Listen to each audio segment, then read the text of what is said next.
जय कुंज बिहारी राधा माधव जय कुंज बिहारी जय गोपी जन वल्लभ जय गिरिवरधारी जय गिरिवरधारी यशोदानंदन ब्रज जनरंजन यशोदानंदन ब्रज जनरंजन यमुना तीरावनचारी जय राधा माधव जय कुंज बिहारी हरे कृष्णा कृष्णा कृष्णा हरे हरे हरे रामा राम राम हरे हरे हरे कृष्णा कृष्णा कृष्णा हरे हरे हरे राम राम राम हरे हरे गोविंद बोलो हरि गोपाल बोलो राधा रमण हरि गोविंद बोलो हरि गोपाल बोलो गोविंद बोलो हरि गोपाल बोलो जय राधा माधव राधे जय राधा श्याम सुंदर राधे जय राधा गोविंद राधे जय राधा दामोदर राधे जय गौरानिताई जय गौरानिताई जय गौरानिताई हर हरि बोल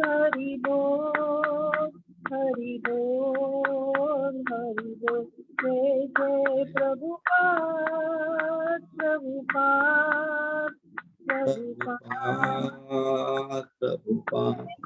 गुरुदेव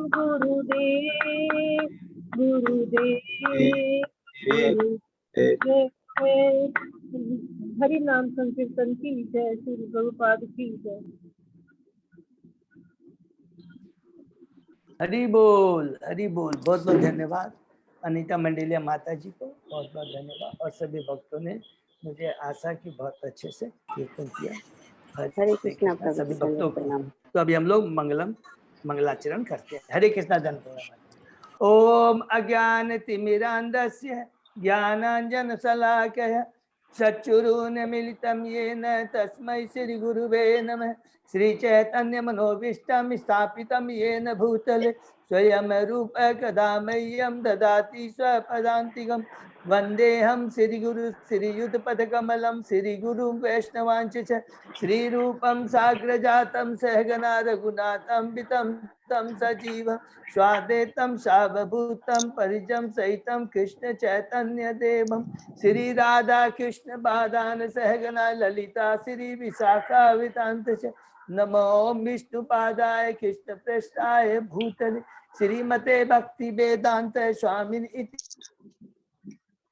देवे गौरवाणी प्रचारिणे निर्विशेषा शून्यवादी पाश्चात्य देशतारिणे वाञ्छा कल्पतरुभ्यश्च कृपा सिन्धुभ्येव च पतितानां पावनेभ्यो वैष्णवेभ्यो नमो नमः। नमो महावदान्याय कृष्ण प्रेम पदायते कृष्णाय कृष्ण चैतन्य नामने गौरत्विषे नमः। हे कृष्ण करुणा सिंधु दीन बंधु जगतपते गोपेश गोपिका कांत राधा कांत नमस्तुते। तप्त कांचन गौरांगी राधे बिंदावनेश्वरी विषभानुसुते देवी प्रणमामि हरिप्रिय नीलांचल निवासाय नित्याय परमात्मने बलभद्र सुभद्रायां जगन्नाथाय ते नमः। जय श्री कृष्ण चैतन्य प्रभु नित्यानंद श्री अद्वैत गदाधर श्रीवासादि गौर भक्त बिंद मुखम करोति वाचालम पंगुलं यत्कृपातमहं वंदे श्री गुरु मदीन तारिणम परमानंद माधवम श्री चैतन्य ईश्वरम। हरे कृष्ण कृष्ण कृष्ण हरे हरे, हरे राम राम राम। श्री श्री मंगलाचरण की जय, शिला प्रभुपाद की जय। आज के श्रीमद् भागवतम में सभी भक्तों का हार्दिक स्वागत है। सभी भक्तों के चरणों में मेरा दंडवत प्रणाम है। भगवान श्री कृष्ण गुरु आचार्य साधु की कृपा से हम लोग श्रीमद् भागवतम का अध्ययन कई दिनों से कर रहे हैं। अभी हम लोग चैप्टर 17 में हैं कि किस प्रकार परीक्षित महाराज ने कली को पुरस्कार भी दिया और दंड भी दिया और पुरस्कार भी दिया। ठीक है, उसके पहले हम लोग ने 16 अध्याय पूरे किए हैं। सर्वप्रथम प्रथम कैंटो के प्रथम चैप्टर के प्रथम श्लोक में हमने पढ़ा भगवान श्री कृष्ण के 7 एस्पेक्ट के बारे में। दूसरे श्लोक में जो श्रीमद् भागवतम के 7 एस्पेक्ट के बारे में, और तीसरा श्लोक किस प्रकार श्रीमद् भागवतम हमें आमंत्रित करता है इसे पढ़ने के लिए। उसके बाद में नेमिशरण के 6 मुनियों ने जो प्रश्न किए थे सुत गोस्वामी से, उसका डिटेल में हमने श्रवण किया। पहले, दूसरे, तीसरे चैप्टर, चौथे, पांचवें, छठे चैप्टर में श्रीमद् भागवतम का इतिहास। उसके बाद में सातवें चैप्टर में जो अश्वत्थामा, द्रोण का जो पुत्र अश्वत्थामा को किस प्रकार दंडित किया गया। 8वें अध्याय में माता उत्तर के गर्भ में किस प्रकार परीक्षित की रक्षा भगवान श्री कृष्ण करते हैं, और कुंती महारानी की जो विशेष जो प्रार्थनाएं हैं उसके बारे में हमने डिस्कस किया। 9वें अध्याय में भीष्म देव के त्याग के बारे में पढ़ा, और किस प्रकार वो जो कि युधिष्ठिर और भ्रमित हो गए थे, किस प्रकार उनको धार्मिक सिद्धांत के बारे में डिटेल बताया कृष्ण की कृपा से, कृष्ण की इच्छा से।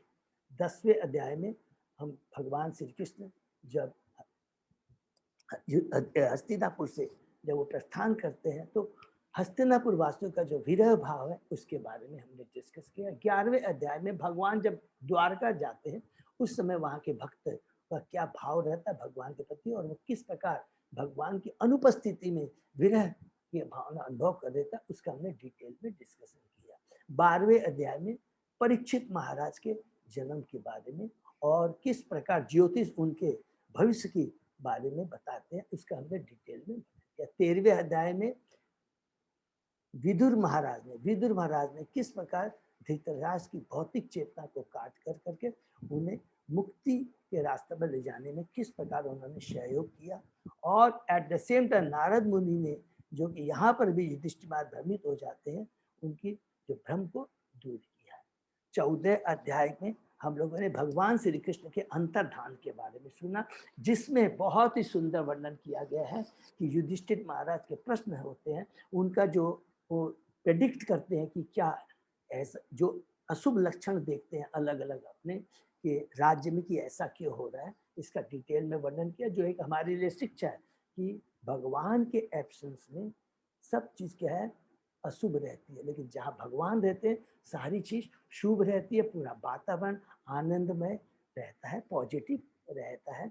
और उसके बाद में लास्ट में जब 14 अध्याय में प्रश्न करते हैं युधिष्ठिर अर्जुन से, क्या तुम इसलिए दुखी हो कि भगवान श्री कृष्ण धरा पर नहीं, उस समय तुरंत अर्जुन 15वें अध्याय में जिसका शीर्षक है पांडवों का शाब्दिक प्रस्थान, वो कहता है कि हाँ अब भगवान श्री कृष्ण नहीं रहे, और इसी कारण से हमारी आज जो शक्ति है, जो कुछ भी हमारे पास था, ऐश्वर्य, जो कुछ भी हम कर पाए, जो भी हमें सफलता मिली, वो केवल भगवान श्री कृष्ण की ही कृपा थी। हम तो केवल एक निमित्त मात्र थे। ये चीज अर्जुन ने बताया हम बद्ध जीवों को, अर्जुन और युधिष्ठिर महाराज के वार्तालाप से हमें पता लगा। और जैसे ही ये बात सुनते हैं युधिष्ठिर महाराज, उनके छोटे भाई द्रौपदी और अर्जुन के सुभद्रा महारानी सब इस धरा से निकलने का, इस धरा से जाने का वो निश्चय लेते, वो अपने अपने वैकुंठ धाम में चले जाए। इसका डिटेल में वर्णन किया। 16वें अध्याय में परीक्षित महाराज जब युधिष्ठिर महाराज के जाने के बाद में किस प्रकार वो शासन को संभालते हैं और जो गुण, जो संदेश, जो शिक्षा है उन्होंने अपने पूर्वजों से ली थी, युधिष्ठिर महाराज से ली, से भीष्म देव से ली, भगवान श्री कृष्ण, उसके अनुसार ही वो कार्य करते हैं। उनके राज्य में सब लोग सुखी रहते हैं। और एक बार जब वो राज्य का भ्रमण करने के निकलते हैं, जहाँ की यहाँ पर लिखा हुआ है कि दिग्विजय के लिए जब निकलते हैं, तो उन्होंने देखा कि एक शूद्र जो कि राजा के वेश में है, गाय और बैल के पहाड़ पर प्रहार कर रहा है। तो उसको वो दंडित, उसको पकड़ लेते हैं और उस कंटेस्ट में नेमिषारण्य के जो मुनि कहते हैं कि उन्होंने केवल राजा परीक्षित ने केवल कली को केवल दंडित क्यों किया, मारा क्यों नहीं, इस तरह का वो प्रश्न करते हैं। और उसके बाद में बताते हैं कि किस प्रकार जब वो दिग्विजय के लिए अलग अलग जगह जा रहे थे, तो परीक्षित महाराज को किस प्रकार उनके पूर्वजों के बारे में और भगवान श्री कृष्ण के बारे में उन्होंने सुना। और केवल, लेकिन जो ग्लोरिफिकेशन हो रहा था उसका एक आधार और विषय केवल भगवान श्री कृष्ण थे। भगवान श्री कृष्ण के चलते हमने एक बहुत बड़ी शिक्षा प्राप्त की थी कि जो हमारा अस्तित्व, जो यश, जो कुछ भी है, अगर हम भगवान से जुड़े रहते हैं तो हम यशस्वी और प्रसिद्ध बने रहेंगे। और भगवान से जब हमारा रिश्ता टूट जाएगा तो हम अनाथ हो जाते हैं, हमारा कोई अस्तित्व नहीं रहता। ये चीज अनुभव किया परीक्षित महाराज ने जब वो दिग्विजय के लिए, ये बहुत बड़ी इंपॉर्टेंट है। उसके बाद में हमने देखा कि किस प्रकार वो मिस्टिक, वो एक सोचते हैं परीक्षित महाराज कि पृथ्वी और धर्म के बीच में जो वार्तालाप होता है, कि धर्म पृथ्वी को बोलता है कि अब तुम्हारा चेहरा सूख गया है, तुम्हारे चेहरे में कोई चमक नहीं रही है, तुम पूरी चिंतित नजर आ रही हो, तो इसका कारण क्या है। अलग अलग वो भी प्रश्न करते हैं, जिस प्रकार युधिष्ठिर महाराज अर्जुन से करते हैं कि तुम इतने उदास क्यों, उसी तरह धर्म पूछते हैं। और उसके बाद में लास्ट में पूछते हैं कि तुम क्या इसलिए चिंतित हो कि अब इस धरा पर कृष्ण भगवान नहीं रहे, इसलिए तुम कृष्ण से विहीन हो गई है। तब तुरंत उत्तर देती है कि पृथ्वी बोलती है, भगवान के अलग गुणों के बारे में कहते हैं और कहते हैं कि अब भगवान श्री कृष्ण यहाँ पर नहीं रहे, इस धरा पर नहीं है, अतः इस संसार की दशा को देखकर चूंकि क्या अब मैं बहुत दुखी हो गई। क्यों दुखी हो गई? जैसे ही भगवान इस धरा से निकल गए, कली का प्रभाव वो आ जाता है। हमने पढ़ा था कि कुरुक्षेत्र युद्ध के बाद ही कली ने एंट्री ले ली थी, लेकिन चूंकि भगवान जहाँ पर रहते हैं वो एक्टिव नहीं हो पाया था। तो यही बात तो पृथ्वी यहाँ पर बताती है धर्म को। लेकिन जैसे ही भगवान श्री कृष्ण इस धरा पे गए, उनकी अनुपति में कली ने सर्वत्र अपना प्रभाव जमा लिया है। और फिर वो याद करती है अलग अलग कि भगवान श्री कृष्ण की उसके ऊपर कितनी कृपा थी कि जब तक उस धरा पे रहे उसके भगवान श्री कृष्ण के पाँव का, चरणों का स्पर्श उसे मिलता रहा। लेकिन जैसे ही भगवान श्री गए, आज भगवान श्री कृष्ण ने इस धरा पर छोड़ के चले गए और जो मेरा भाग्य था वो मैं भाग्यहीन हो गई। इस तरह की वो वार्ता करते हैं। और लास्ट में हमने पढ़ा कि इसके बाद में परीक्षित महाराज सरस्वती नदी के तट पे चले जाते हैं। वहां पर वही चीज जो हम लोगों ने डिस्कस किया था कि किस प्रकार जो शूद्र है गाय और बैल पर प्रताड़ना कर रहा था, वो हमने कल पढ़ा। तो उसको हम लोग थोड़ा सा डिटेल में थोड़ा समझते हैं।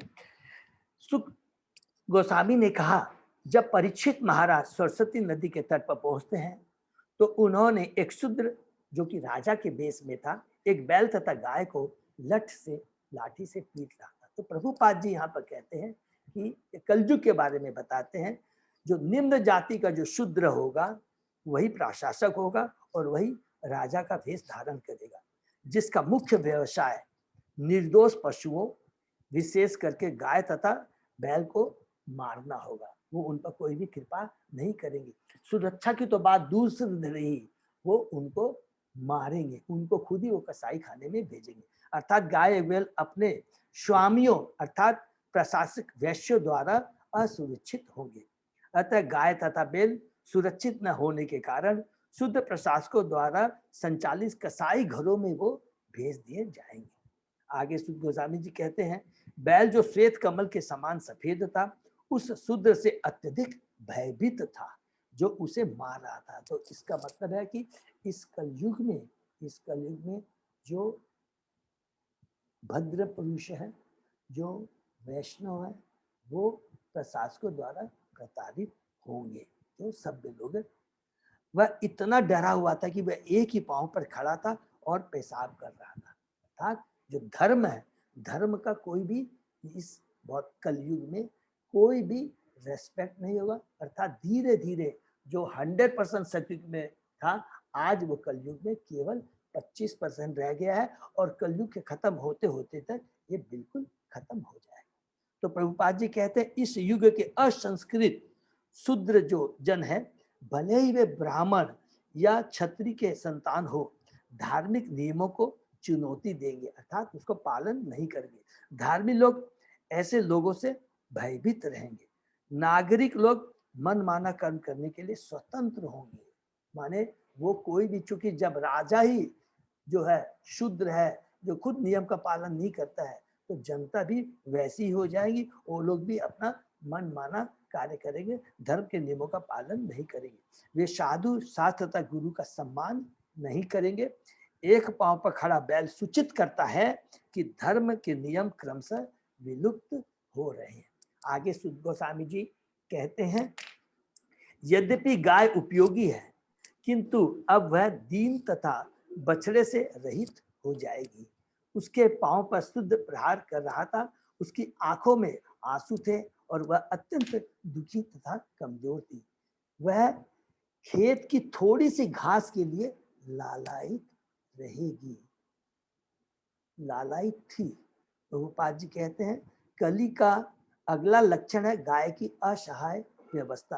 प्रभुपाद जी कहते हैं 50 वर्ष पहले तक प्रत्येक गृहस्थ जल की तरह दूध देता था। घरों घरों में गाय होती थी, और जब कोई साधु घर पर आता था तो उसे एक गिलास दूध अवश्य दिया जाता था। सनातन धर्म का पालन करने वाले धार्मिक नियम को प्राप्त करने के लिए एक गाय बैल अवश्य अपने घर में रखते।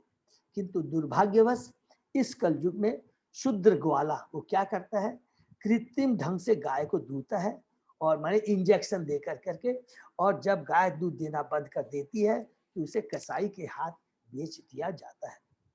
ऐसे पापपूर्ण कार्यों से समाज में अशांति फैली हुई है।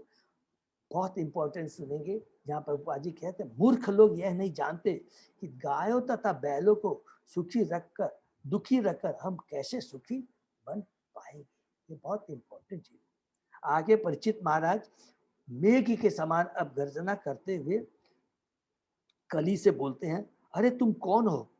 तुम देखने में तो बलि प्रतीत हो रहे हो, लेकिन असहाय को मारने का प्रयत्न कर रहे हो, जो कि मेरी शरण में। तो देखिए, जो राजा होता है, जिसके ऊपर प्रजा आश्रित रहती है, उसका सबसे बड़ा कर्तव्य होता है कि वो प्रजा की रक्षा करे। अगर वो प्रजा की रक्षा नहीं कर सकता है तो वो नरक का भागी होता है। परीक्षित महाराज कहते हैं, वेशभूषा में तो तुम राजा बने हो, परंतु अपने कार्यों से तुम द्विज क्षत्रिय के नियमों का तिरस्कार कर रहे हो। क्योंकि वो राजा का वेश धारण किया था, जो कि क्षत्रिय का रूप में। जो राजा कौन होता है? वो क्षत्रिय होता है, लेकिन जो कि द्विज होता है, अर्थात वो उसके 2 जन्म होते हैं। तो यहाँ पर प्रभुपाद जी डिटेल में कहते हैं, ब्राह्मण, क्षत्रिय तथा वैश्य द्विज कहलाते हैं, क्योंकि इनका पहला जन्म माता पिता के संयोग से होता है, एवं दूसरा जन्म गुरु द्वारा आध्यात्मिक दीक्षा से सांस्कृतिक संस्कार के फलस्वरूप होता है। पूरे उसको सांस्कृतिक संस्कार दिए जाते हैं, आध्यात्मिक संस्कार की शपथ लेकर के उसे दीक्षा मिलती है, और वो उसका रियल में वास्तविक जन्म होता है, जिसमें वो शास्त्रों के द्वारा बताए हुए गुरु के निर्देशन में, सीनियर डिवोटीज के गाइडेंस में अपने लक्ष्य की प्राप्ति कर सकता है, अर्थात भगवत धाम प्राप्ति। इस प्रकार क्षत्रिय भी ब्राह्मण की तरह द्विज होता है, और उसका कर्तव्य होता है असहाय को शरण दे। ये क्षत्रिय का कर्तव्य होता है। दुर्भाग्यवश इस कलयुग में असहाय पशु, विशेषकर गाय, जिन्होंने प्रशासकों के द्वारा संरक्षण प्राप्त होना चाहिए, अंधाधुंध मारी जा रही है।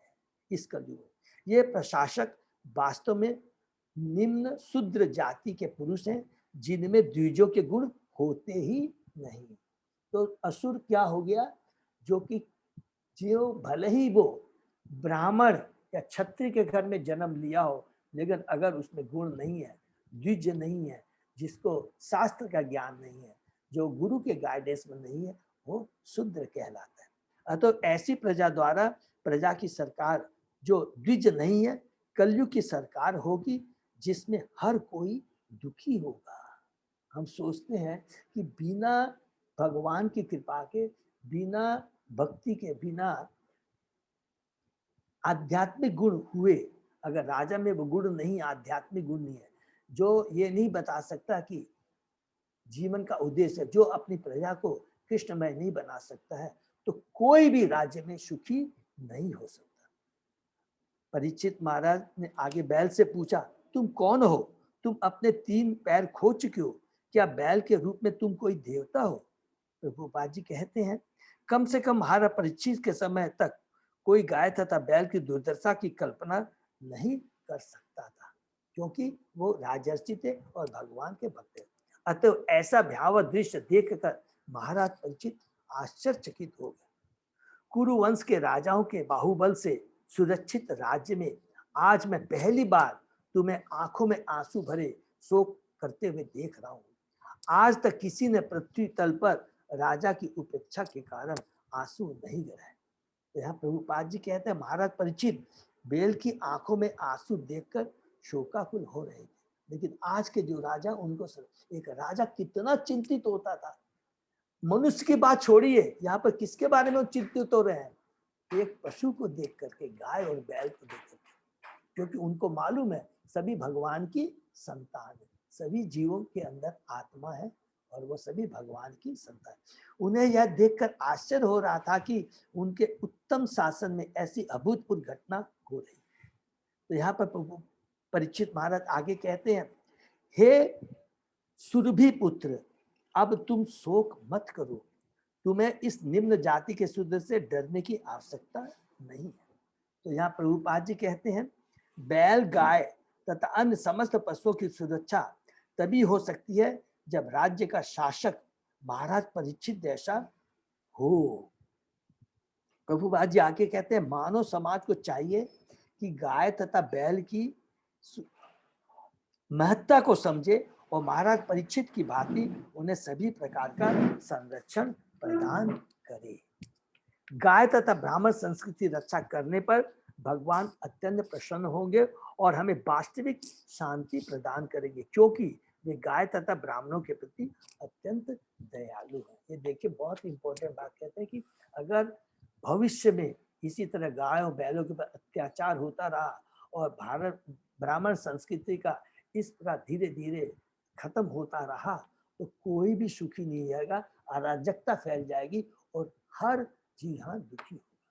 तो इसलिए हमें गाय की रक्षा करना बहुत जरूरी है और भारत की ब्राह्मण संस्कृति अर्थात कृष्ण भावना को बनाए रखना बहुत ही जरूरी है और यही हमें इस कलयुग से उभार सकता है। इसके अलावा कोई दूसरा साधन नहीं है।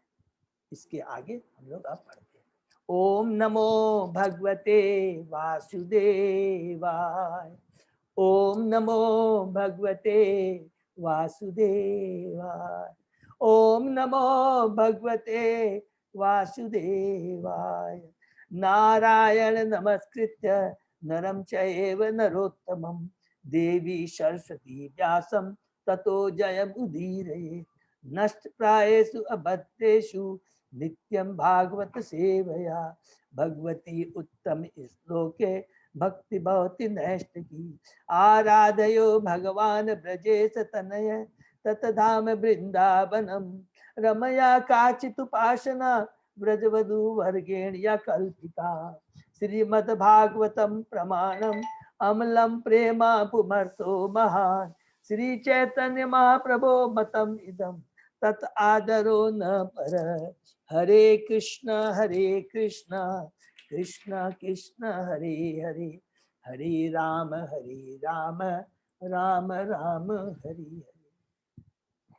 श्लोक अध्याय 17 श्लोक नंबर 10 से 10 से। थैंक यू सो मच भाई। तो 10 से हम लोग शुरू करते हैं। यस्य राष्ट्रे प्रजा सर्वा त्रस्यन्ते साध्वी असाधुभि तस्य मतस्य नश्यन्ति कीर्ति आयु भग गति एष राज्ञां परधर्म हि आर्तानाम आर्ति निग्रह अतः एनं वदिष्यामि भूत ध्रुवम असत्तमम्। हे साध्वी, यदि राजा के राज्य में भी सभी प्रकार के जीव त्रस्त रहे तो राजा की ख्याति, उसकी आयु तथा उसका उत्तम पुनर्जन्म नष्ट हो जाते हैं। यह राज्य का प्रधान कर्तव्य है कि जो पीड़ित हो सर्वथा उनके कष्टों का शमन किया जाए, नष्ट किया जाए। अतः मैं इस अत्यंत दुष्ट व्यक्ति को अवश्य मारूंगा, क्योंकि यह अन्य जीवों का हिंसक है। परीक्षित महाराज देखिए कितना निडरता से बोलते हैं, क्योंकि वे सत्य पुरुष हैं, भगवान के भक्त हैं और जो भी कार्य कर रहे हैं भगवान के आदेश के अनुसार कर रहे हैं। तात्पर्य, जब किसी गांव या नगर में जंगली पशु उत्पात मचाते हैं तो पुलिस या दूसरे लोग उन्हें मारने की कार्रवाई करते हैं। उसी तरह सरकार का कर्तव्य है कि वह समस्त असामाजिक तत्वों को यथा चोरों, डकैतों तथा हत्यारों को तुरंत मार डाले। वही दंड पशु बधिकों को भी दिया जाना चाहिए, क्योंकि पशु भी राज्य की प्रजा है। हरि बोल। प्रजा का अर्थ है जिसने राज्य में जन्म लिया हो और इसमें मनुष्य तथा पशु दोनों सम्मिलित है। जो भी जीव राज्य में जन्म लेता है उसका मूल अधिकार है कि वह राजा के संरक्षण में रहे। जंगल के पशु भी राजा की प्रजा है, अतएव उन्हें भी रहने का अधिकार है। तो भला गाय तथा बैल जैसे घरेलू पशुओं के विषय में क्या कहा जा सकता है, जो कि इतने उपयोगी है, इतने उपकारी है, जो हमें हमारे जीवन में दैनिक जीवन में, स्पेशली हमारी आध्यात्मिक उन्नति में ये कितने हेल्पफुल है, मददगार है। यदि कोई जीव किसी अन्य जीव को डराता है तो अत्यंत दुष्ट है और राजा को चाहिए कि वह तुरंत ऐसे उत्पाती का वध कर दे। जिस प्रकार उत्पात मचाने वाले पशु को मार दिया जाता है, उसी तरह जो व्यक्ति जंगली पशुओं या अन्य पशुओं को वृथा ही मारता या तस्त करता है उसे तुरंत दंडित किया जाना चाहिए। ईश्वरी विधान के अनुसार सारे जीव, चाहे वह जिस रूप के हो, भगवान के पुत्र हैं और किसी को अन्य पशु को मारने का कोई अधिकार नहीं, जब तक ईश्वरी विधि संहिता उसकी आज्ञा न दे। शेर अपने जीवन निर्वाह के लिए छोटे छोटे पशुओं को मार सकता है, किंतु मनुष्य अपने निर्वाह के लिए किसी पशु को नहीं मार सकता। यह उस ईश्वर का विधान है जिसने यह नियम बनाया है कि एक पशु दूसरे को खाकर जीता है। इसी तरह शाकाहारी भी अन्य जीवों को खाकर जीवित रहते हैं। अतएव नियम यह है कि ईश्वरीय विधान में जो भी निश्चित है उसी के अनुसार विशेष जीवों को खाकर ही जीव को जीवित रहना चाहिए। ईशोपनिषद का निर्देश है कि मनुष्य को भगवान के निर्देशानुसार रहना चाहिए, अपनी इच्छा के अनुसार नहीं। मनुष्य ईश्वर द्वारा प्रदत्त तरह तरह के अन्नों, फलों तथा दूध से जीवन यापन कर सकता है और कुछ मामलों को छोड़कर उसे पशु को खाने की आवश्यकता नहीं है। तो यहाँ पर ईशोपनिषद आप लोग पढ़े हैं, बहुत उसमें डिटेल में वर्णन लिखा गया है कि ईश्वर का विधान है, उसको बहुत सुंदर ढंग से लिखा गया है कि मनुष्य का क्या भोजन है, पशुओं का क्या भोजन है, और पशु दूसरे पशुओं को, निम्न श्रेणी के पशुओं को खा सकती है। भगवान का नियम बनाया गया और उसके पीछे एक दिव्य ज्ञान है। लेकिन हम मनुष्य ऐसा नहीं कर सकते कि मनुष्य के लिए भगवान ने कहा कि मनुष्य की जो चेतना होती है वो उच्च कोटि की होती है और उसको भगवान ने एक सुंदर अवसर दिया है कि इस भौतिक जगत से छुटकारा पा करके अपने आध्यात्मिक जगत में जा सके। तो उसके लिए उसकी चेतना उसी लेवल की होनी चाहिए, सात्विक लेवल की होनी चाहिए और वैसे ही संस्कार होने। अगर वो अपनी कंपैरिजन तुलना कर लेता है पशु से तो उसको फिर अगला जन्म भी वो पशु योनि का ही मिलेगा, जिसमें वो जो उसको स्वतंत्रता जो भगवान ने जो कृपा मनुष्य योनि को दी है, मनुष्य योनि मिले वो उसे नहीं मिले। ये चीज हमें समझना है। कभी कभी दार्शनिक तथा विद्वान कहा जाना मोहग्रस्त राजा भी अपने राज्य में कसाईघर चलाने की अनुमति यह जाने बिना दे देता है कि पशुओं के उत्पन्न से ऐसा मूर्ख राजा या प्रशासक नरक को जाता है। हरि बोल। तो यहाँ पर क्या कहा है कि वो राजा है जिसने कभी शास्त्र नहीं पढ़ा है, तो शास्त्र की जानकारी नहीं है और मूर्खता बस पशुओं को मारने की अनुमति दे देता है, तो उसको ये नहीं मालूम है कि उसे अगला जीवन नरक योनि में भोगना पड़ेगा। प्रशासक को अपनी प्रजा की, जिसमें मनुष्य तथा पशु दोनों आते हैं, सुरक्षा के प्रति सतर्क रहना चाहिए और पूछताछ करते रहना चाहिए कि कहीं पर कोई जीव किसी अन्य जीव को सता तो नहीं रहा। सताने वाले जीव को तुरंत ही पकड़कर मार डालना चाहिए, जैसा कि महाराज परीक्षित ने किया। जनता की सरकार को या जनता द्वारा चलाई जाने वाली सरकार को मूर्ख सरकारी लोगों की इच्छानुसार निर्दोष पशुओं के वध की आज्ञा नहीं मिलनी चाहिए। उन्हें शास्त्रोक्त ईश्वर की संहिता को जानना चाहिए। महाराज परीक्षित यहाँ उदाहरण देते हैं कि ईश्वर की संहिता के अनुसार लापरवाह राजा या प्रशासक अपनी ख्याति, आयु, बल तथा अंत में मृत्यु के बाद मोक्ष प्राप्त करने के अवसर को खतरे में डाल देता है। ऐसे मूर्ख लोग अगले जीवन के अस्तित्व में विश्वास भी नहीं करते। हरि बोल। और ये जो शूद्र होते हैं, असुरपति, उनकी चेतना क्या रहती है? वो अगले जीवन पर विश्वास ही नहीं करते हैं। वो सोचते हैं यही जीवन है, इसी जीवन में जो कुछ करना है कर लो, और बिना शास्त्र के बातों को ध्यान दिए मनमाने ढंग से वो शासन चलाते हैं। लास्ट के 7-8 लाइन में यहाँ पर प्रभुपाद जी लिखते हैं, निष्कर्ष यह निकला कि महाराज परीक्षित के काल में लोग सुखी थे और पशुओं को समुचित संरक्षण प्राप्त था, क्योंकि प्रशासक न तो मनमानी करता था, न ईश्वरीय नियम से अनभिज्ञ होता था। मूर्ख श्रद्धाहीन प्राणी ही ईश्वर के अस्तित्व की उपेक्षा करने का प्रयत्न करते हैं और बहुमूल्य मानव जीवन की बाजी लगाकर अपने आप को धर्मनिरपेक्ष होने का दावा करते रहे। देखिए क्या लिखा है, और बहुमूल्य मानव जीवन की बाजी लगा करके। देखिए कितनी बड़ी बात यहाँ प्रभुपाद जी कहते हैं कि मानव जीवन बहुत दुर्लभ है, ईश्वर के बनाए नियम के सारे उसे जीवन यापन करना चाहिए। मानव जीवन विशेष रूप से ईश्वर के विज्ञान को जानने के लिए मिलता है, लेकिन मूर्ख प्राणी विशेषता इस कलयुग में ईश्वर को ढंग से न जानकर धार्मिक विश्वास तथा ईश्वर के अस्तित्व के विरुद्ध प्रचार करते हैं कि ईश्वर कुछ नहीं है। ठीक है, जो मायावादी होते हैं, जो नास्तिकवादी होते हैं, उनके बारे में बता रहे हैं।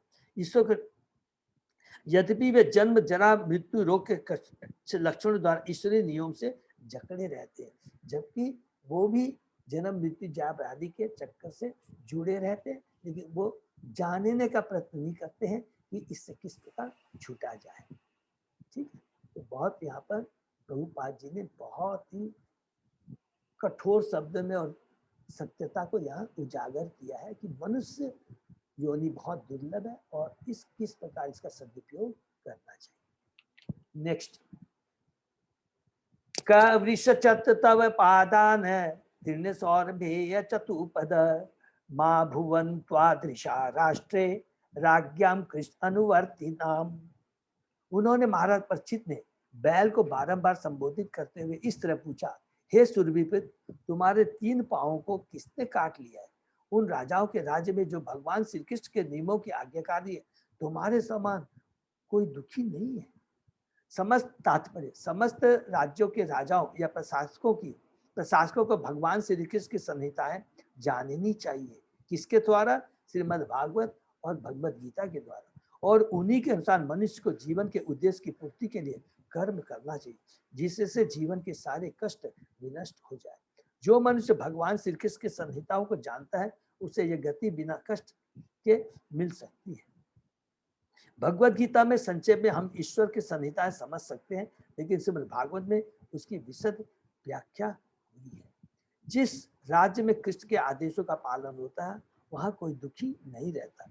जहाँ ऐसा नहीं होता, वह धर्म के प्रतिनिधित्व के 3 पांव कट जाते हैं, फिर कष्टों की झड़ी लग जाती है। देखिए, इसको अंडरलाइन कर देंगे, उसके बाद कष्टों की झड़ी लग जाती है। जब कृष्ण साक्षात विद्यमान थे तो इन आदेशों का निसंदेह पालन होता था, किंतु उनकी अनुपस्थिति में ऐसे अंधे लोगों के लिए जो उच्च पद पर निहित है, श्रीमद् भागवत के पृष्ठों में उन्हें अंकित कर दिया गया है। तो देखिए, अंधे लोग को है जिनको आध्यात्मिक ज्ञान नहीं है, जो कि धर्म का ज्ञान नहीं है, शास्त्रों में क्या लिखा गया है, मनुष्य योनि को किस प्रकार जीवन यापन कर, उसका ज्ञान नहीं है, वो आध्यात्मिक दृष्टि से अंधे कहलाते हैं। नेक्स्ट, आख्यायी वृषभद्रम व साधु नाम अकृत आगशाम आत्मवैरूप्य कर्तारम पार्था नाम कृति दूषणम। हे बैल, तुम निरपराध हो और अत्यंत ईमानदार हो, अतः मैं तुम्हारे कल्याण की कामना करता हूँ। कृपया मुझे अंग भंग करने वाले दुष्ट के बारे में बताओ, जो पृथा के पुत्रों के यश को कलंकित कर रहा है। हरि बोल। देखिए, यह कितनी बड़ी बात कह रहा है। कभी किसी को लगेगा कि यहाँ पर परीक्षित महाराज अपने ईगो में आके बोल रहे, अरे जो पृथा के पुत्रों के यश को, अर्थात पृथा का पुत्र, कुंती के पुत्र अर्जुन, युधिष्ठिर, इनके यश को नष्ट कर रहा है। यहाँ पर एक बार ताज में पढ़ के फिर हम लोग डिस्कस करते हैं। महाराज रामचंद्र उनके पद चिन्हों पर चलने वाले राजाओं को यथा पांडव तथा उनके वंशजों को नहीं बुलाया जा सकता, क्योंकि उनके राज्य में निरपराध तथा ईमानदार जीव कष्ट नहीं पाते। बैल तथा गाय अत्यंत निरपराधी जीवों के प्रतीक है, क्योंकि इनके मल तथा मूत्र को भी मानव समाज उपयोग में लाता है। वो कितनी इंपॉर्टेंट है। हमारा मल दूषित होता है, अगर हमारा मल होता है तो हमको हाथ धोना पड़ता है, हमको सूरज। लेकिन पशु गाय के बारे में लिखा है, वो कितना उपयोगी होता है, पूजा के काम में आता है, यज्ञ के काम में आता है, इतना उपयोगी होता है। और उसी के प्रति आज अत्याचार हो रहा है, क्योंकि तथा पुत्रों के वंशज तथा महाराज परीक्षित को भय था कि उनकी ख्याति विनष्ट होगी, किंतु आजकल के नेता ऐसे निरपराध पशुओं का वध करने से भी डरते नहीं। यही वह अंतर दिखता है जो उन धर्मात्मा राजाओं के शासन तथा ईश्वर के आदेशों से ज्ञान शून्य गैर जिम्मेदार शासकों द्वारा शासित आधुनिक राज्यों में होता है। तो यहाँ पर परीक्षित महाराज, हमें समझना होगा, उनमें फॉल्स ईगो हो ही नहीं सकते, वो तो भगवान के शुद्ध भक्त हैं। अगर सोचिए, आज हमारे सामने we are representing to whom, हम प्रभुपाद जी को और भगवान को रिप्रेजेंट कर रहे हैं। अगर हम अपने को भक्त कह रहे हैं, तो अगर हम कोई गलत कार्य करते हैं तो इससे क्या होगा? प्रभुपाद जी क्या खुश होंगे? इससे क्या भगवान खुश होंगे? तो वही चेतना परीक्षित महाराज की है कि मुझे जो एक राजा के रूप में बैठाया गया है, तो मेरा क्या कर्तव्य है? वो हमेशा हमेशा उस चीज से वो क्या सचेत रहते हैं, अपने ईगो के लिए नहीं, कि भगवान के आदेश का पालन हो रहा है कि नहीं। ये बहुत इंपॉर्टेंट चीज हम बद्धजीवियों के लिए बहुत बड़ी शिक्षा है, हम भक्तों के लिए बहुत। तो हमें भगवान के आशीर्वाद से जो हमें भक्ति करने का सुअवसर प्रदान हुआ है, गुरुओं का, सीनियर डिवोटी की जो कृपा हमें मिली हुई है, हमें इसका पूरा ध्यान रखना है, अपना भी कल्याण करना है और उनके द्वारा बताए गए जो नियम है गीता भागवतम में, उसको पालन करते हुए दूसरों का भी कल्याण करना है। और इसको करने में अगर कोई कठोरता भी बरतनी पड़े तो हमें जरूर करना है। फ्लैटरिंग नहीं करनी है किसी को, फ्लैटरिंग करने से उसका नुकसान होता है। हमको जो शास्त्र कहे वो करना है। कृष्ण भगवान हमने देखा है कि जहां अर्जुन उनका खास मित्र है, लेकिन जहां वो देखता है कि वो भ्रमित हो गया है, उसमें भौतिकता के प्रति आसक्त हो गया है, तो भगवान कड़े हो जाते हैं और गुरु का रोल अदा करते हैं। तो जो वास्तव में शुभचिंतक होता है, वो हमारी वास्तव में आध्यात्मिक चिंता में अगर हमारे में कोई कमी है तो तुरंत उसको वो इंडिकेट करता है, उससे हमको वाकिफ करवाता है और हमें सही पथ पर जाने के लिए वो बोलता है। तो कहीं गुरु भी हमें कभी भी कड़े आदेश देते हैं तो वो उनका प्रसाद है हमारे लिए।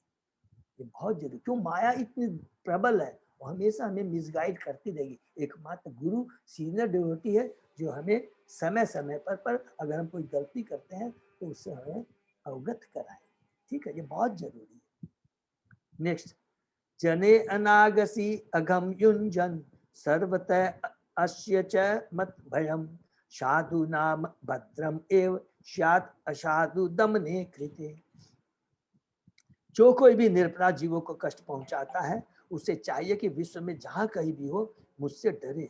दुष्टों का दमन करने से निरपराध व्यक्ति को स्वतः लाभ बचता है। तो दुष्ट की दुष्टता को नष्ट करना बहुत जरूरी है। जो भगवान श्री कृष्ण क्या धर्म की स्थापना करने के लिए, हायर काज के लिए उन्होंने दुष्टों का दमन किया। तो दुष्टों का दमन करने से जो दुष्ट है उसकी दुष्टता खत्म हो जाती है, उसको भी लाभ होता है, और जो सज्जन पुरुष है, जो भगवान के भक्त है, उनको भी लाभ होता है। भगवान इसी उद्देश्य से एक्शन लेते हैं, कोई कार्य करते हैं। बेईमान दुष्ट लोग राज्य के भीरू तथा नपुंसक शासन अध्यक्ष के कारण फूलते फलते हैं, किंतु जब शासन अध्यक्ष राज्य के किसी भी कोने के सभी प्रकार के बेईमान दुष्टों का दमन करने में समर्थ होते हैं तो वे बढ़ नहीं पाते, अर्थात उनको प्रोत्साहन नहीं मिलता अगर सही राजा है। जब दुष्टों को आदर्श रीति से दंडित किया जाता है तो स्वतः ही समस्त कल्याण। जब दुष्टों को आदर्श रीति से दंडित किया गया, इसको अंडरलाइन कर देंगे, आदर्श रीति माने शास्त्रों के नियम के अनुसार उनको दंड देना जरूरी है, जो शास्त्र में लिखे हुए हैं। ये बहुत इंपॉर्टेंट चीज है जो कि हमें बहुत काम आएगा हमेशा। इसका मतलब जब भी हम कोई चीज कार्य करते हैं, हमको कुछ समझ में नहीं आता है तो वी शुड रिफर स्क्रिप्चर्स, हमेशा शास्त्रों का हमें सपोर्ट लेना चाहिए, ठीक है ना। जैसा पहले कहा जा चुका है, यह राजा या प्रशासक का मुख्य कर्तव्य है कि वह शांत निरपराध प्रजा को सभी प्रकार से सुरक्षा प्रदान करे। भगवान के भक्त स्वभाव से शांत तथा निरपराध होते हैं। क्यों होते हैं शांत और निरपराध?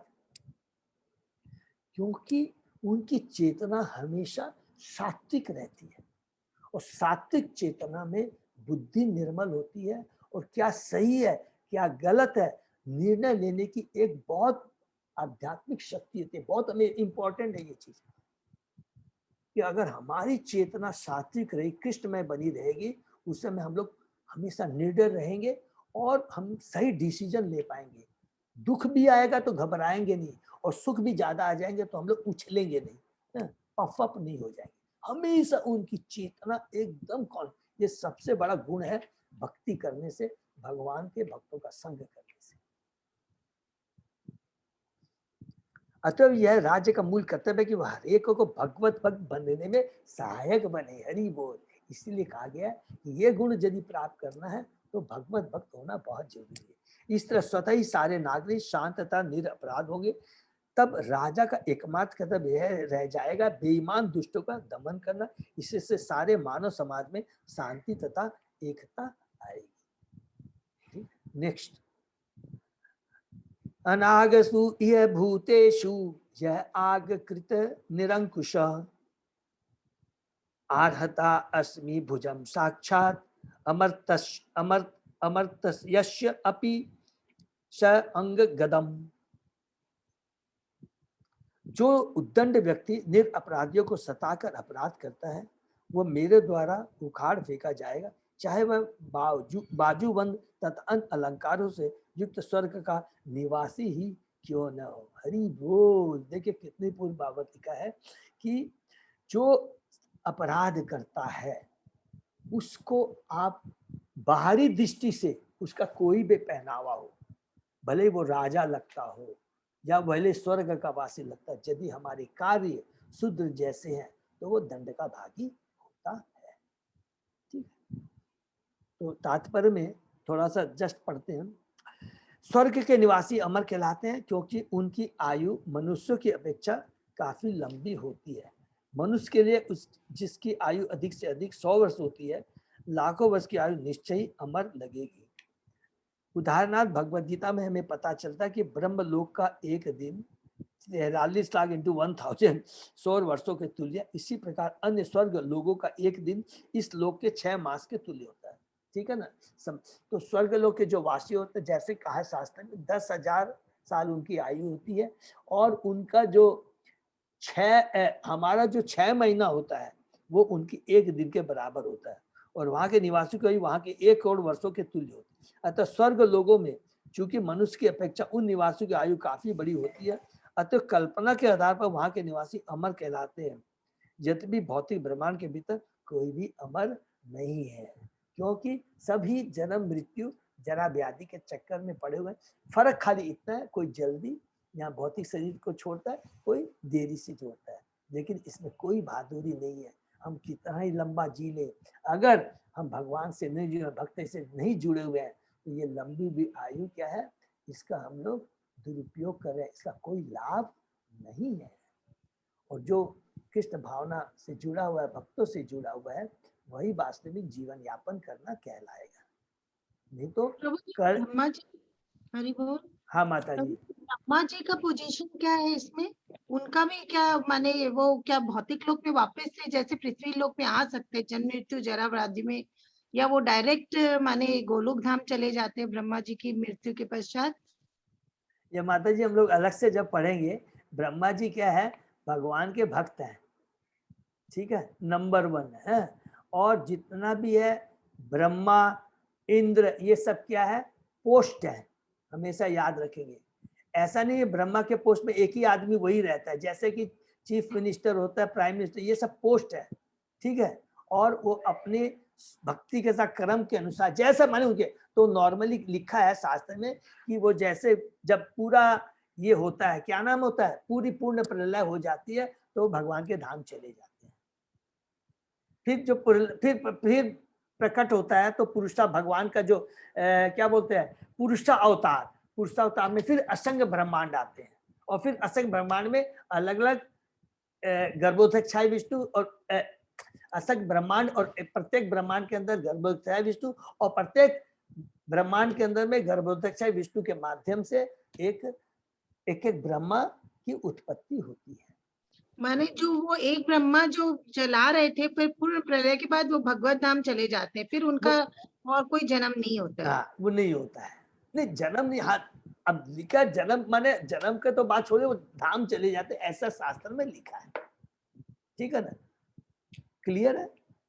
हाँ प्रभु जी। हाँ, और हमेशा याद रखेंगे कि 2-3 चीजें फिर से याद रखेंगे कि ये भी 12 महाजनों में एक है, ब्रह्मा जी, ब्रह्मा, शिव, नारद, और ये कभी भी पोस्टिंग इनकी भगवान कहीं भी कर सकते हैं, जैसे कि विदुर की कहाँ कर रखे हैं, यमराज का पोस्ट है, तो अलग अलग उनका पोस्ट रहता है, ये सब भगवान के भक्त है, ठीक है। और ये सब जो पोस्ट होते हैं ना, ये पोस्ट है, ऐसा नहीं है कि ब्रह्मा जी एक ही व्यक्ति है। और जब न पूरी जब प्रकृति पूरी माने क्या बोलते हैं भगवान में माने पूरा जब महाप्रलय जब होती है जिसको हम लोग बोलते हैं, तो सब वो महाविष्णु में समा जाते हैं, ठीक है ना। और जिसके फिर उस वहां से फिर जिनको जहां जाना जाता है, वो ध्यान से सुनेंगे, जिनको जो गोलोक धाम जाना है, जहां भी जहां वो चले जाते हैं, बाकी महापुरुष में रहते हैं। फिर जब सृष्टि होती है तो फिर अपनी पोजीशन कर्म के अनुसार फिर से दोबारा वो प्रकट होते हैं, ठीक है ना। नेक्स्ट, ये प्रभु जी हम लोग भगवत गीता पढ़ रहे थे ना, तो भगवत गीता के 8वां अध्याय में वो 19-20 श्लोक के आसपास में ये आया था डिस्कशन, तब मीनू माता जी को थोड़ा ये कंफ्यूजन हो रहा था, या हम लोग उस पर चर्चा कर रहे थे, तो हम लोगों ने सोचा कि ठीक है आपसे पूछेंगे, तो अभी क्लियर हो गया आपसे डिस्कस करके। हाँ प्रभु, ये बहुत है, और ये सारे पोस्ट है, मैंने सब पोस्ट बहुत इतना सुंदर। अभी हम लोग और भागवतम में पढ़ेंगे ना, वो कैंटो 2-3 में और क्लियर होता चला जाएगा। गीता में पूरा तत्व का ज्ञान है। देखिए, देयर आर 4 थिंग्स। भागवतम क्या करता है, it is informative, it is instructive, it is nourishing and transformation. 4 चीज होता है, हमेशा याद रखिए। तो इंफॉर्मेशन ठीक है, कोई बेसी ज्यादा कोई इंपॉर्टेंट नहीं है, इंस्ट्रक्शन क्या दे रहा है, और उस इंस्ट्रक्शन से हमारा नरिशिंग हो रहा है कि नहीं, और उस नरिशिंग के बाद में हमारा ट्रांसफॉर्मेशन हो रहा है कि नहीं। करेक्ट, ये बहुत इंपॉर्टेंट, समझे मत। तो ये सब इंफॉर्मेशन हम धीरे धीरे जाएंगे ना, अपने आप मिल जाएगी, अपने आप मिल जाएगी, ठीक है मीनू माता जी। हरि बोल, हरि बोल, हरे कृष्ण। नेक्स्ट, राज्य ही परम धर्म स्वधर्मस्थ अनुपालनम शाश्वत अन्यान यथा शास्त्रम अनापदि उत्पथान। यह शासक का परम धर्म है कि कानून पालन करने वाले व्यक्तियों को सभी प्रकार से संरक्षण प्रदान करे, और जो सामान्य दिनों में जब आपातकाल नहीं रहता, शास्त्रों के अध्यादेशों से विपत हो जाते हैं, उन्हें दंड दिए। बहुत इंपॉर्टेंट बात लिखा है। कई बार क्या होता है, बहुत ही इंपॉर्टेंट ये चीज लिखा है, भगवान के जो नियम बनाए गए हैं वो शाश्वत है, उसमें कोई चेंज नहीं होना चाहिए। फिर भी कभी कभी आपातकाल में वो भी भगवान के इंस्ट्रक्शन के अनुसार थोड़ा सा डिविएशन इज अलाउड। लेकिन जो चापलूस लोग होते हैं, वो जो डेविएशन होता है आपातकाल में, जैसे आपको परमिशन दे दिया, अच्छा ठीक है आप बीमार है तो ठीक है आज आप 16 माला नहीं किए, चलो कोई बात नहीं, तो आपत ऐसी सिचुएशन आ गई तो ऐसा नहीं उसको इंडिकेट, अच्छा देखो ना वो ऐसा हुआ था ना, वो भी तो 16 माला नहीं किया था, अच्छा वो भी तो मंगल आरती नहीं किया था, इस तरह का वो लाभ नहीं उठाना चाहिए। तो आपातकाल में भी कभी कभी डेविएशन रिलैक्सेशन अलाउ है, but that doesn't become a normal rule, वो उसको नॉर्मल रूल नहीं मानना चाहिए, ये बहुत इंपॉर्टेंट चीज है, ठीक है ना। देश काल पात्रता के अनुसार ही प्रभु जी बोलते हैं ना, पहले अपने पढ़े थे। हाँ माता जी, और हाँ, उसके देश काल पात्रता के अनुसार ही करना चाहिए, करना चाहिए, और उसमें भी हम फायदा नहीं उठाना इतने वहाँ फायदा नहीं उठाना चाहिए, और चूंकि उसमें भी हमको अपना डिसीजन नहीं लेना चाहिए, उसमें भी आचार्य क्या बोलते हैं, क्योंकि वो भगवान के रिप्रेजेंट, उनके आदेश को अगर हमको समझ लीजिए कोई चीज समझ में नहीं आता है, अरे हमने तो लिखा है ना कि आपातकाल में ये कर सकते हैं, नहीं चलेगा, उसमें हमें क्या, क्योंकि हमारी उतनी हम भक्त नहीं है, तुरंत हमको वी शुड रिफर शास्त्र, और हमें साधु मीन्स जो हमारे आचार्य हैं, शास्त्र जो भाग, उनको प्रेफर करना चाहिए हमेशा। इसलिए कभी भी कोई कंफ्यूजन हो, तुरंत हम फोन करके गुरु महाराज से, सीनियर डिवोटी से, हम लोग कई बार शास्त्रों की बात हमको समझ में नहीं आती है, क्योंकि हम उतने बुद्धि नहीं है, इसीलिए देखिए लिखा भी गया है कि कभी भी शास्त्र भी अपने आप नहीं पढ़ना चाहिए, ये भी बहुत इंपॉर्टेंट है। शास्त्र भी क्या है, गुरु सीनियर डिवोटीज के गाइडेंस में ही पढ़ना चाहिए, नहीं तो हम लोग क्या अपना ऑन इंटरप्रिटेशन लगा कि मनुष्य है, चेतना तो उच्च कोटि है, फटक से हम लोग अपना इंटरप्रिटेशन करना शुरू कर देंगे, वो आत्मघाती हो जाता है कभी कभी, ठीक है ना। शास्त्रों में आपद धर्म का उल्लेख है कि जिसका अर्थ होता है असामान्य घटनाओं के समय का कर्तव्य। कहा जाता है कि किसी असामान्य भयावह परिस्थिति में ऋषि विश्वामित्र को कुत्ते का मांस खाना पड़ा था, तो इसका मतलब ये नहीं है कि वो उसका एक बहाना लेकर करके कि अरे ऋषि मुनि ने खाया था, विश्वामित्र ने खाया था, तो यहाँ पर ये इंडिकेट कर रहे हैं। आपातकाल में मनुष्य को किसी भी पशु का मांस खाने की छूट दी जा सकती है, लेकिन इसका अर्थ यह भी तो नहीं है कि मांस खाने वालों के लिए नियमित कसाई घर हो और राज्य द्वारा इस प्रणाली को प्रोत्साहन दिया जाए। केवल स्वाद के लिए सामान्य समय में किसी को भी मांस खाकर जीवित रहने का प्रयास नहीं करना चाहिए। यदि कोई ऐसा करता है तो राजा या प्रशासक को चाहिए कि स्थूल भोग के लिए उसे दंडित करे। ये देखिए बहुत इंपॉर्टेंट चीज है। विभिन्न कर्मों में रत विभिन्न प्रकार के पुरुषों के लिए शास्त्रों में नियत आदेश है, और जो उनका पालन करता है वह स्वधर्मस्थ कहलाता है। भगवत गीता में उपदेश दिया गया है कि मनुष्य को चाहिए कि अपने नियत स्वधर्म को न छोड़े, भले ही वे सर्वथा दोष मुक्त क्यों न हो। ऐसे स्वधर्म का आपातकाल में उल्लंघन किया जा सकता है यदि परिस्थितियां उसे विवश करें, लेकिन सामान्य दिनों में उसका उल्लंघन नहीं किया जाना चाहिए।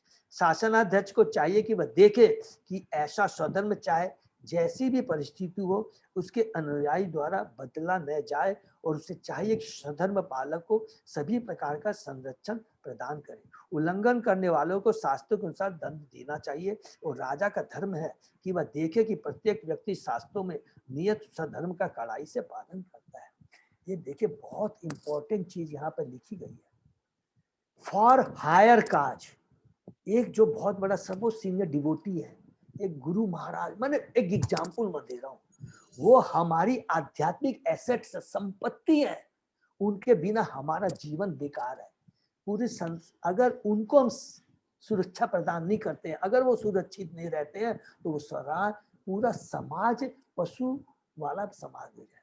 तो उनकी सुरक्षा के लिए, उनको बचाने के लिए, उनको स्वयं को बचाने के लिए अगर कोई नियम को थोड़ा सा उल्लंघन होता है तो वो उल्लंघन नहीं कहलाता। क्यों? हायर काज के लिए। से फॉर कभी एग्जाम्पल हो गया कि हम कोई एकादशी का व्रत कर रहे हैं, किसी कारण से डॉक्टर बताए नहीं अभी तुम्हारी ये पोजीशन, तुमको ये मेडिसिन लेनी पड़ेगी, ये बहुत जरूरी है, लेना जरूरी है, तो मैं भगवान की भक्ति कर पाऊँ, आगे मैं ठीक रहूंगा तब तो भक्ति कर पाऊंगा, तो वो हम उसको एक्सेप्ट कर सकते हैं। हम स्वाद के लिए नहीं कर रहे। सोचिए मेरी सोच क्या है, मैं जीव के टेस्ट के लिए नहीं कर रहा हूँ, मेरी सोच क्या है कि अगर मैं शारीरिक रूप से स्वस्थ रहूंगी या रहूंगा तो मैं भगवान की भक्ति कर पाऊंगा, 16 माला का जप कर पाऊंगा। ये सारी चीजें आज रशिया में है, रशिया में माइनस सुना मैंने 35, 40, 50 डिग्री तक टेम्परेचर होता है। तो उन लोगों को जानवरों की खाल पहननी पड़ती है, समथिंग इस तरह का पहनना पड़ता है अपने को जाड़े से बचाने के लिए। तो इसका मतलब ये नहीं है, वो क्या करते हैं, पहनते हैं और जिससे भगवान का प्रचार कर सके। ये सारी चीज हमें समझनी है, ये बहुत जरूरी है, इसको ध्यान में रख। नंबर 1। नंबर 2, यहाँ क्या बोला गया है कि कर्म को, हमारे कर्म योग्यता के अनुसार हमें कार्य दिए जाता है कि तुम ब्राह्मण है कि ब्राह्मण का कार्य करेगा, कोई क्षत्रिय का, कोई वैश्य का, कोई शूद्र का कार्य करेगा। ये हमारी योग्यता के ऊपर निर्भर करता है और ये शास्त्र डिसाइड करते हैं कि तुम ब्राह्मण बनोगे या क्षत्रिय का कार्य करोगे। अगर हम सोचेंगे कि अरे क्षत्रिय को अहिंसा करनी पड़ती है, मारना पड़ता है क्योंकि ये तो दोष युक्त है, तो मैं ये छोड़ के ब्राह्मण का कार्य कर लूं, उसमें कोई, ये नहीं चलेगा। इवेन हमारा जो धर्म है, जो दोष युक्त यदि वो है, बाहरी दृष्टि से वो दोष युक्त लगता है, लेकिन चूंकि भगवान के बनाए हुए नियम के अंतर्गत में है, तो हमें उसको चेंज करने का प्रयत्न नहीं करना चाहिए। ये भी गीता में भी देखिए भगवान ने कहा, एकदम यहाँ पर लिखा 18वें अध्याय का 48, बहुत इंपॉर्टेंट है पढ़ने, तो हमें कंफ्यूजन नहीं होना हमको क्या है, हम, हमारी वृत्ति कुछ भी हो, हमें कृष्ण भावना भावित होना है, ये दैट इज मोर इम्पोर्टेंट। एक जो शूद्र भी है, जो झाड़ू देता है, टॉयलेट सफा करता है, रास्ता सफा करता है, अगर उसकी वृत्ति माने उसका जो व्यवसाय प्रोफेशन जो है अगर शूद्र का भी है, तो भगवान उसको नहीं देखते हैं। वो अगर भगवान की भक्ति करता है तो वो वैष्णव कहलाएगा। और वही ब्राह्मण है, सारे शास्त्र का ज्ञान है, सब कुछ है, लेकिन भगवान की भक्ति नहीं करता है, वैष्णव नहीं है, तो उसका कोई वैल्यू नहीं। ठीक है, ये बहुत इंपॉर्टेंट है, ये ध्यान रखिए। नेक्स्ट, धर्मवाच एतत् व पांडवेयानां युक्तम आर्त अभयम वचः येषाम गुण गुणे कृष्ण दौत्यादो भगवान कृतः। धर्म ने कहा, अभी आपने जो शब्द कहे हैं वे पांडव वंशी व्यक्ति के लिए सर्वथा उपयुक्त है। पांडवों के भक्तिपूर्ण गुणों से मोहित होकर ही भगवान कृष्ण ने दूत का कर्तव्य निभाया। हरि बोल। अब धर्म परिचित महाराज को बोल रहा है, कितनी सुंदर बात कर रहे हैं। पांडवों के भक्तिपूर्ण गुणों से मोहित होकर ही भगवान कृष्ण ने दूत का कर्तव्य निभाया। अर्थात जो भगवान कितने कृपा वाले हैं कि वो अपने भक्तों के लिए, अगर उनका भक्त है तो उसके लिए कोई भी चीज बनने के लिए तैयार हो जाते हैं।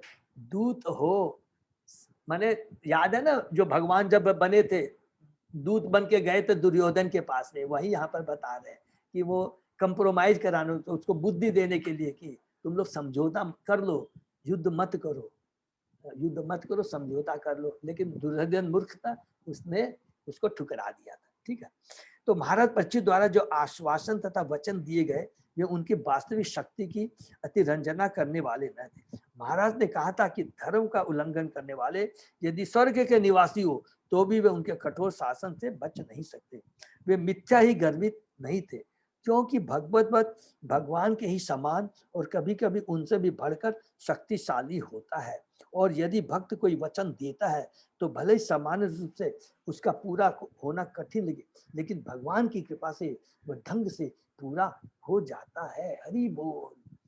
ये बहुत ही इम्पोर्टेंट श्लोक है, तो मेरी सबसे रिक्वेस्ट है शायद हम लोगों को इसको कल करें कि देखिए भगवान का भक्त कभी कभी भगवान से भी शक्तिशाली होता है।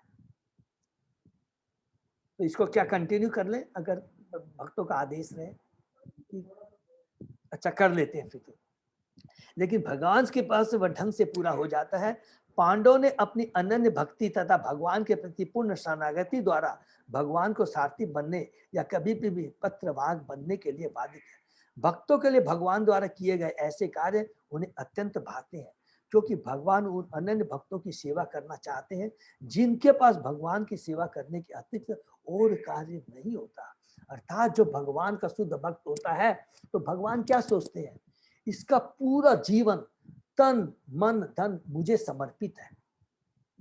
तो भगवान ओब्लाइज हो जाते हैं, भगवान उसके सरेंडर हो जाते हैं, क्योंकि भगवान कहते हैं कि इसकी एक एक सांस मेरी सेवा के लिए, तो भगवान भी सदैव उसी का चिंतन करते हैं। तो यहाँ पर जैसे कह रहा है कि वो भगवान से भी बढ़कर शक्तिशाली होता है।